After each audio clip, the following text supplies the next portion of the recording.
Sigale gobanuma daacheessaniyyuu ruubii gobana daacheetti miti kan gahaa jiran dachaa bineensummaa godhamaa jira jechaadha, godhaa jiru jechaadha.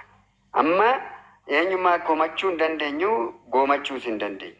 Eenyumaayyuu yeroo ammaa kanatti yeroo mara isaa saroota maraattu yookaan warreen alaa warra daangaa cabsitee dhuftu Oromummaa keenyan iyyaa dhufnee jirra. Amma garuu kara keessatti ol dachaanee balbala keessa mana keessa yeroo nu wal qulqulleeffachuu qabnu amma jechaadha. Amma ani akkatti dubbadheetti sin beeku ijaaf qalbiirraa na bisaati oduma baay'izawee dhiiga ilkaan jalaati natti taati wanni tuni yeroo marasaa dhiiga ilkaan jalaa kaan liqimsaa kaan tufaa jedha Oromoon.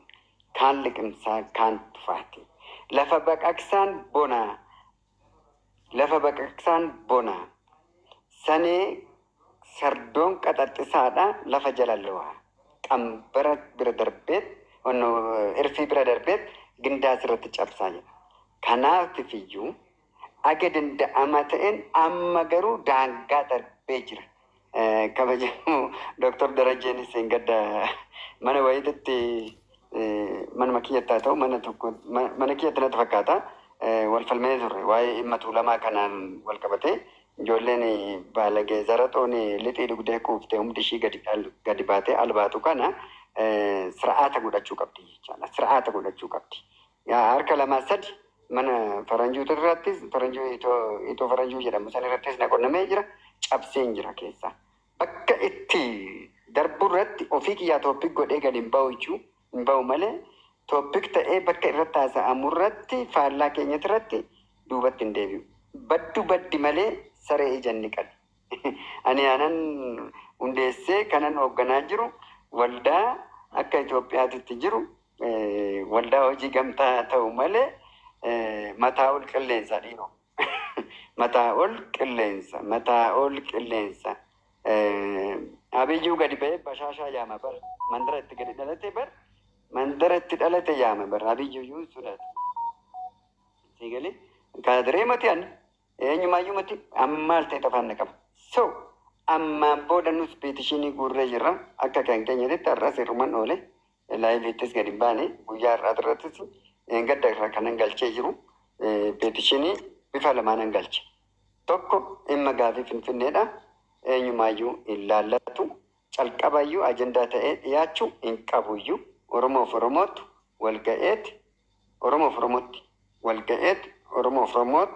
anatu akka Finfinneetti ana ilaallata. Anatu tuulama. Anatu ijoollee qe'ee eekkaati. Anatu ijoollee galaani. Anatu ijoollee gullalleeti.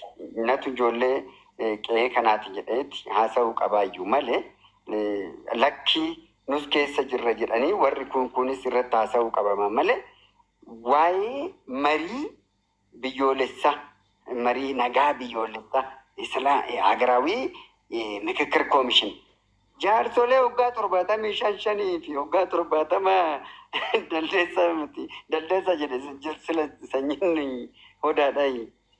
Jaarsolee waan jedhu warra suubboo tuquu barbaadeetanii miti Dr. Darajjee faanii akka irraa ijaaf qalbii irraa akka naambistanii jaarsolee waggaa 60 olee keessatti turantu waa'ee dhimma hiree magaalaa Finfinneedha nuuf murteessa.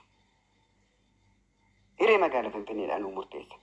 Warra impaayera baattaa turte ajaabii ta'a acabcaabii sila kakakakaka jedheen barreessaa fi ture Dr. Girmaan hoggaa sirbicha argamaadha sun baay'ee exactly dhibba keessaa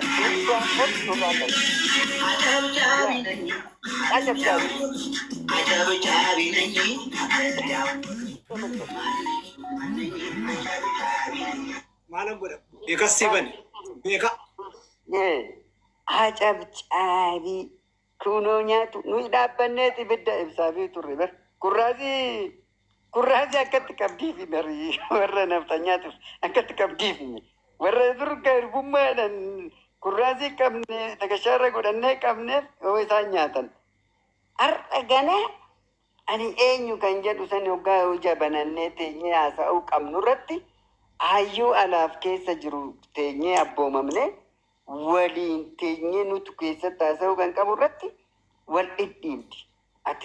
Ani sikkoo mandooti. Ani goota akkanaadha. Tuulamni maal abbaa keetii milinik baatte. Baay'isawee. Riqa oduu ta'in girgiddaa harmaataa qofaan bolokkeettii loluu jalan bu'in girgiddaa cimaa akka hidha laga abbayyaatitti baatee kan nafxanyaa Oromoo hundarraa baatee jiru tuulama ta'uu akka beekan barbaanna nuti. Inni tokkoffaan. Harka namaatiin ibidda tuttuquun nama hin gubu jedhe. Harka namaatiin ibidda tuttuquun ibidda bobeessuun nama hin gubu. Maaliif jennaan wanni akka sanii qola irraa kaasnee haasofna yoo jenne gandummaa keessatti achitti humti isheetu yoo of fiddee kotota duuba ishee fiddee dhufte dhimma ijoollee tuulamaa tuquudha. Seenaa tuulamaa tuquudhaaf ijoollee tuulamaatirraa eegama. Ijoolleen tuulamaa gaddeechee seenaa tuulamaa haasoftu. Bakka tuulama hin taanetti dhufee tuulama gadi butee irratti haasa'u na aarsu jechaadha. Kanaaf ijjannoon isin qabattan sirriidha. Aga dhumaatitti isin deeggarra. Isin faana jirra. Abbaan fedhe as jala teechee boru bakka feetetti immoo mana kiyyattis dhuftee waltajjii irratti hoggaanaan achi gadi bu'ee ishii bira dhaqee afaan bantu. Afaan ishee bantu mangaagaa wal jala dabarseen biraa ka'a malee I don't care about. Mataa ol qilleensa waan jedhameef jechaadha. Ammaa booda hin sodaadhu. Dhukkaamamnee jirra eeyyan. Dhumnee jirra eeyyan. Dhimma Finfinnee haasa'uu kan qabu. Dhimma magaalaa Finfinnee fi naannaa Finfinneedhaa haasa'uu kan qabu. Mee amma bulchiisa keessa mee haa barbaadamnu. Ijoolleen namti tuulamaa meeqatu jira? Bulchiisuma magaalaa Finfinneetu keessayyuu tokko. An Oromiyaa dhiisiti. An Oromiyaa ishee haa ta'u dhiisi naannoo Oromiyaati. Humna bal'aadha haa ta'u. Mee kanuma Finfinnee keessa ijoollee tuulamaa meeqatu jira? Eessarraa dhufaniiti? Lafa aboottuun takkan siin jedha Girmi dhugaa rabbiin siin jedha Dooktor Girma. Lafa aboottu takkan siin jedha. Amma kan koo baay'isawee paakeejii guutuu isaa siifan erga kara keessatti barbaachisaa ta'e. Seenaa magaalli tuni baattee jirtu bakti dur baktoofne jennamati amma baktoofne cufaa nuti. Amma waggaa jahan kana keessa kan baktoofne fi liqinfamuun ijoollee keenya liqinfamuun ijoollee qe'ee kana keessa ila impaayeraan qanya gishii jedhamu saniitiin adiidhaan hin bitamne Itoophiyaan duraan keessatti bitamtee jiru. Har'a immoo impaayera walirratti taaneeti Oromoon Oromoo irratti impaayera ta'eet nafxanyinnataan qanya gishii san keessatti wal bitaa jirra. Gwaadaa keessatti wal galleeta. Saaluunii taa'ee gwaadaa keessatti bitaa jira. Nu bitaa jira. Waan hedduu baannee jirra. Garaan waan hunda baata jenneeti. Udaanuun baata waan ajaa'ibu jennee baannee jennee teenyee jira. Amma garuu garaa keessa nu fixeeti fuula nurratti gubee jira. Ani ji'a 3 ji'a 4 irra akkana fakkaatu diimaa ture jechuudha. Magaalaa ture xiqqootaa diimachuus baata. Har'a garuu ol ba'ee gubachaa jira. Obsee kokkee jala nu ga'ee jira. Kanaafuu ammaa booda hundi keenya yoo tokko taane dhugaa rabbiin isiniin jedha. Achiinis asiinis kan dhuftu tuun hudduu dubartii jalatti hodhumtu argaa jirra. Hin beekna. Manooraa gurgurteetti mazooraa bittee hallayyaatti gadi dhumaa jirti. Ifa walitti dubbanne jenne. Mazooraa bitteetti manooraa gurgurteetti lafa fudhattee shanashantee gurgurtatteetti kaadiroota ishiititti hundooftee lafoota shanashannattee lafoota tuulamaa maalii kibirti soomatti lafa ijoollee Addis Ababaadhaa gurgurtee lafa abbooleedhaa gurgurteetti manooraadhaaf kan kenname mazooraa gurgurteetti magaalaa Finfinnee gurgurteetti mazooraa bitteetti sagaagaltuutti birrii fixxeetti uskiin machoofteetti hallayyaatti dhumaa jirti. Yookaan jireenya isheetiif hin taane, yookaan uummataaf hin taane, yookaan biyyaaf hin taane, yookaan misoomaaf hin taane, yookaan saba isheetiif hin taane. Lafa gurgurteetti uskii irra bultii dur boolee kan booleen sagaagaltuu babbareedduun ishii kan argamtu duratti dubartoonni babbareedduun kan argamtu duratti booleedha. Amma eessatti argamti dubartii babbareedduun? Gurbummaan kan durbi dudduudhaan kan gurguramaa jirtu har'a labuutti. Labuutti gurguramti. Labuu jammootti boolerraa kara labuutitti as jijjiirameeti labuu irratti bakka eecha'uu dhufe ijoolleen dhalataa Finfinnee sirrii kan ta'an zorbal kun diqaalaadha jedhama. Diqaalaa jedhamna baay'isa. Diqaalaa jedhamta. Diqaalaadha kun jedhu achi si dhiibu. Oromoo sirrii kan ta'e diqaalticha isa qomca irraa dhalatu eenyurraa dhalatu kan hin beekamne kiiloomeetira 200-300 ol deemee dhufe santu Oromoo sirriidha. Kun diqaaladha. Akkasitti wal dhiibeetti nama dhiibeet wal dhiibeetti ofiif kaadrummaadhaan kaadroota wajjin harka wal jala qabattee lafa gurguraa oolti mana uskii bulti rasaasa shuggutiidhaan afaan xaarmusii banuu calqabde oo dubbatte ji'a 3-4 si ukkaamsisti siisisti biyya keessa teessee dubbachuun hin dhufaat siisisti si ukkaamsisti bakka jirtutti si ukkaamsisti san booda ji'a 3-4 hidhamtee baateen dubbattu afaan keetitti cuqqaalamte kan kaleessaa san waan agartuuf hin dubbattu akka fedhanitti inni ati niitii ta'e anatu si murteessaa niitii ta'e natti kennadhu adaraa ati akkas bayitaayti onan niitii kee wajjin murteessee waggaa fixadheettan ol si yaama akka an jette san fakkeenya ati fudhatte sun sirrii keetiidha Dr. Girmaa. Maalifi nu ukkaamsanii baay'isaa 2014 maalifan hidhame ani? Ji'a afur maaliif na hidhan? Ji'a afur maaliif na hidhan? Maal akkan jedhee kanan jedhee fida. Caffee miidiyaa UTV keessa seenatti ilaala. Lakki kanuma nan jedheef lakki Oromiyaa nyaachaa jirtu dhaabadha. Wanni kun hin ta'u dhaabadha jedhee 2013 irraa kaasee 13 wannan iyyaa ba'eef 14 dabballee 8 kaabinee 8 godina takkitti irra dhufanii raagaan irratti baasisanii ji'a afur na hidhan. Garuu bilisan bahe. Seermoo ol dhaqee bilisa si baasa bilisan bahe. Ergan bilisa bahe kanan mana hidhaati bahe. Imagine. So hojii qofaadha. Nan laallatu siyaasa, nan laallatu waa'ee gandummaa, waa'ee naannummaan jechaa bahe. Amma garuu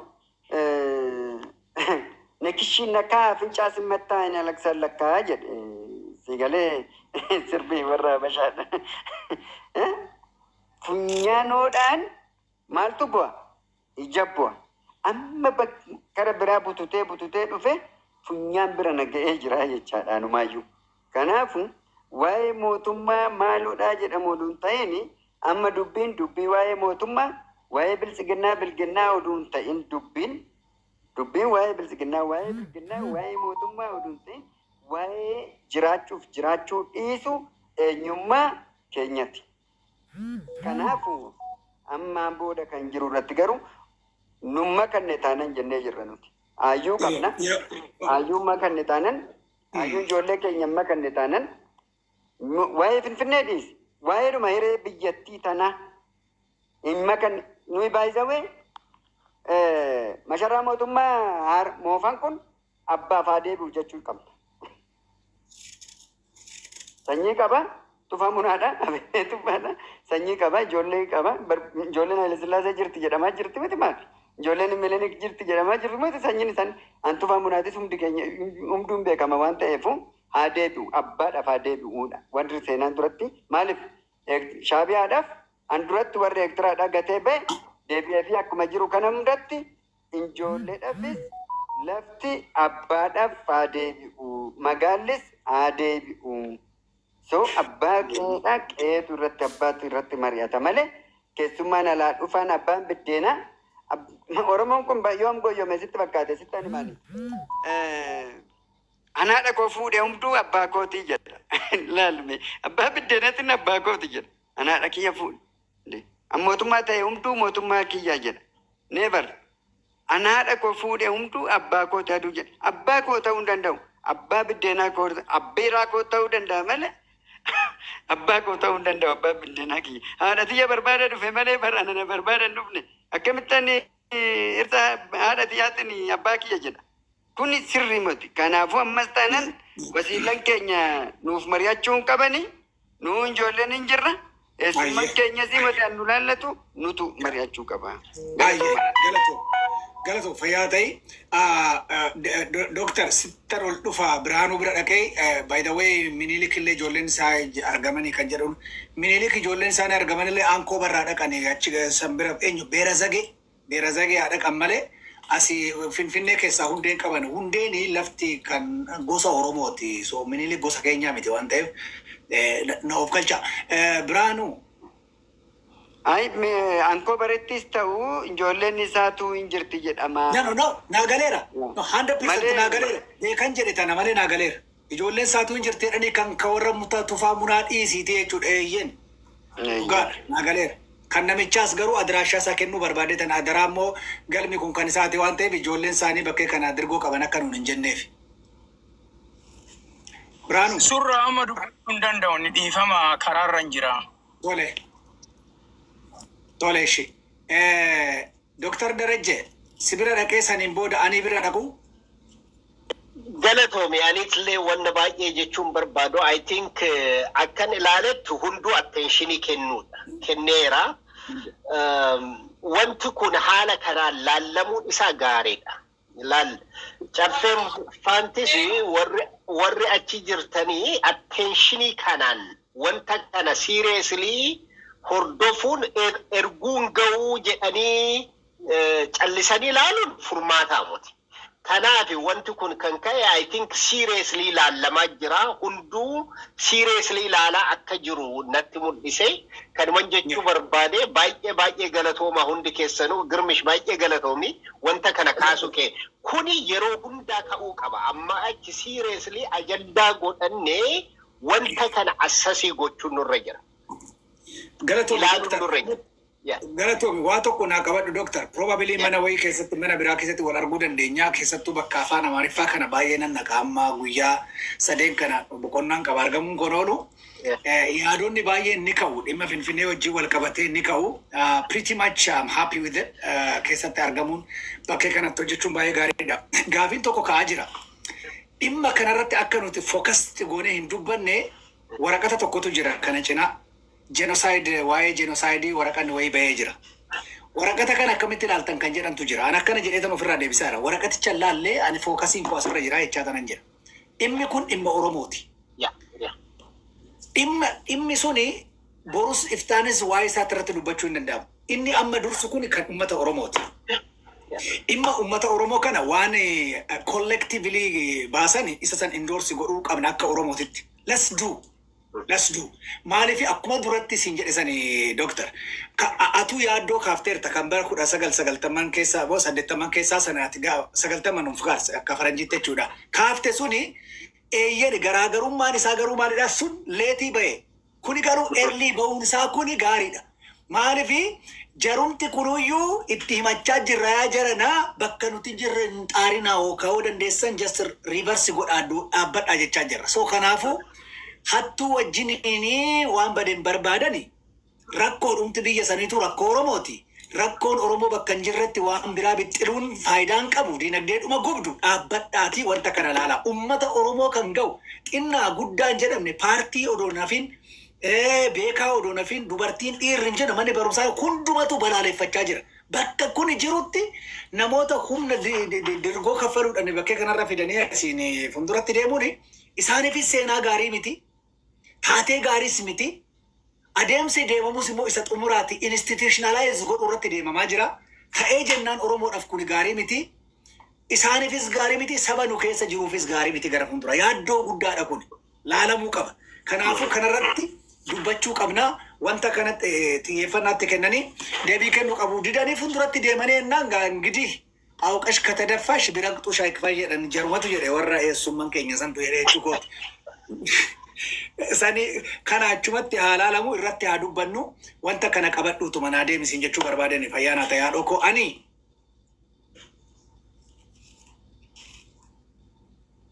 Ilma Tuulamaa akkami maqaa kee kana maqaan na jalaa badde Okay. Akkam oolte yookaan akkam bulte jedhee warra surraadha.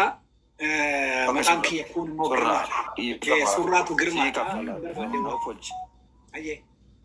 Naaf folchi. Na himtee taate natti hin barreeffanne. Mucaa baraa ta'ee dagadhe. That's okay. Akkam ooltan hundi keessan Dr. Darajjee sanyii akkasuma sayin Biraanuunis baga nagaa wal argine baga nagaa wal dhumne akkuma haala biyya keessanitti nagaa fudhaa jecha.